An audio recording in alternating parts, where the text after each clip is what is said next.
See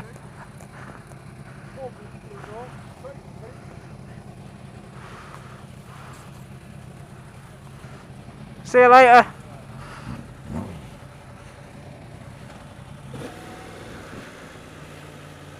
Hey guys, so as you may have noticed, I'm at a police station, and I have been for, well, all day basically. The reason being is, one of the things that I didn't tell you guys is when I was at Silverstone recently, or on my way to Silverstone, I got pulled by the policeman.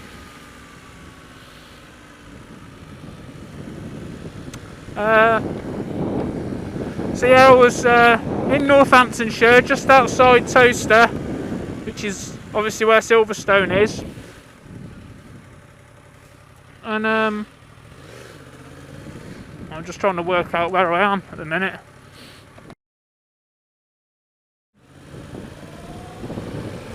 So yeah, I got pulled over by a policeman in Towcester, which is just outside Silverstone. And what I did was, I was on the dual carriageway, and it had just started narrowing, and I decided at the last minute to overtake a horse box. I was already doing 60, and I had noticed the police bike behind me, but I thought I could make it, and in the space that I had available, it looked like I was going to make it. And then by the time I was sort of level with the horse box, I realised it was a bad decision. But at that point it's too late, and I ended up having to cross the solid white line. And obviously as soon as the policeman saw that, you know, he pulled me straight away. On the plus side, he didn't give me a ticket or anything.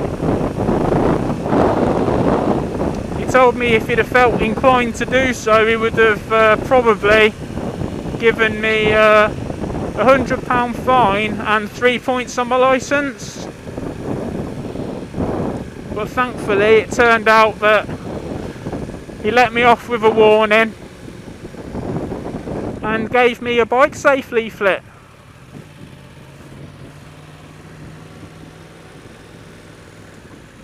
And that's where I've been all day. I've been at the police station headquarters in Ripley, doing a day-long Bikesafe course. And I've got to say, I've really enjoyed it. So, what sort of things do they cover on the Bikesafe course then? Well, we did hazard perception, how to read hazards of the road. We did overtaking, junctions, filtering, group riding, and you know, each subject we spoke about for a while, and it was also backed up by videos as well. So they would sort of run through a scenario on a bike. You'd read the road, and everyone would comment on what they'd noticed and the hazards they'd noticed, and then you'd play back the video again, but this time it'd have all the hazards you know, circled. And that's pretty much what happened. And also part of the Bikesafe also includes a 2-hour assessed ride, which you know, a lot of us were expecting to do today, but apparently they'll contact us in the next 2 weeks and arrange for us to go and have a ride with one of their assessors.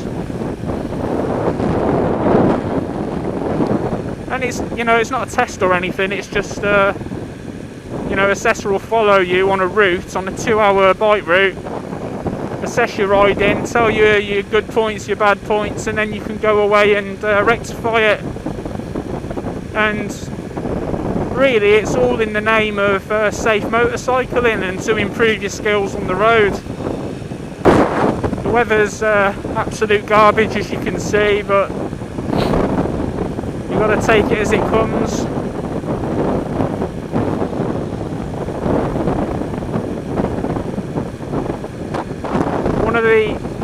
The other thing I need to mention is the price of the course. It's £39, which, when you think about it, considering it's only a day, and that an experienced motorcyclist is going to spend 2 hours of their day assessing your riding and giving you advice that can make you more safe on the roads. That's not bad value for money, actually. So,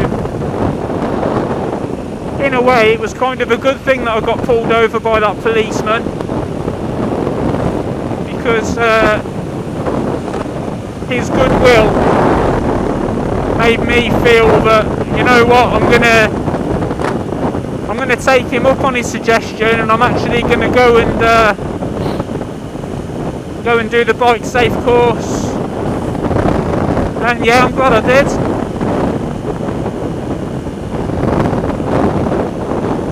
And one of the best things I learnt on the course, because obviously I've got a few bikes, I'm constantly moving my bikes around. And one of the things I find really awkward, especially with my Enduro R, because it's such a big bike, quite tall, is I live on a slope, and when you get your bike out and that, it's hard to stop it because you have to reach around to the right hand side to operate the front brake. But one of the things they showed us on the course is that, I mean, some of you are probably aware of this already, but it's new to me, and is if you put your bike in gear, when you want to move the bike, you pull the clutch in. That obviously disengages from your engine and allows you to roll the bike. As soon as you want to stop your bike, you just let your clutch out, and it acts like a brake, and you're not stretching over to try and operate that, so you're less likely to drop the bike as well. I thought that was really good.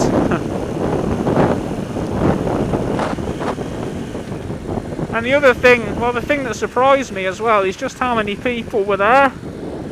I counted 12 people on our course, of all ages. So that was pretty interesting as well. I'm not actually a massive fan of riding in the rain, guys.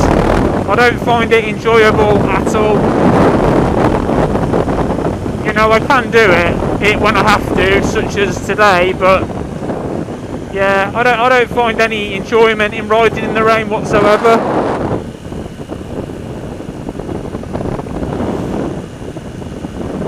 I'm quite happy being labelled a fair weather rider.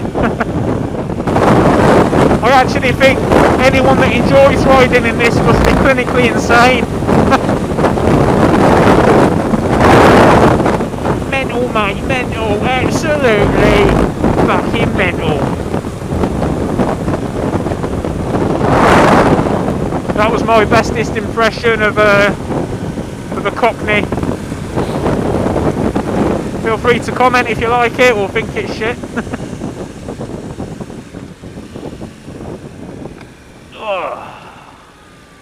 On the plus side, guys, anyone that thought it was nigh on impossible to ride a 200 brake horsepower superbike in these conditions, in A mode as well, which is pretty much like race mode, check this shit out. It really is just down to how you ride, you know. If you just keep your gears high and feather the throttle, you're not going to have any issues. It'll rarely apply the brakes in these conditions as well. I tend to just roll off. Or if I want to brake quicker without applying the brakes, I'll drop down a gear and let the clutch out really slowly.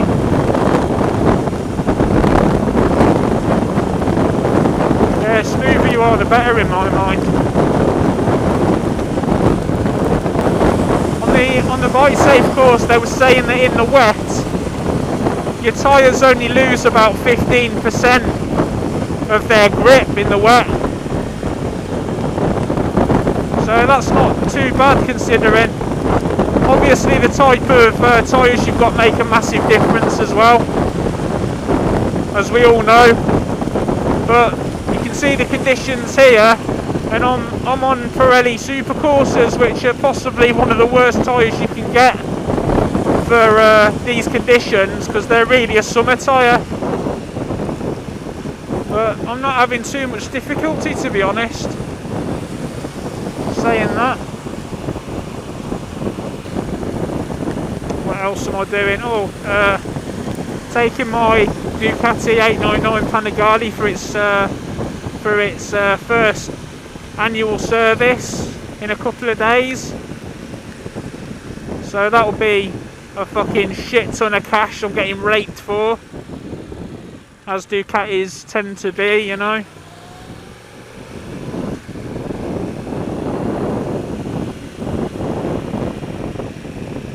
Visibility's really suffering now.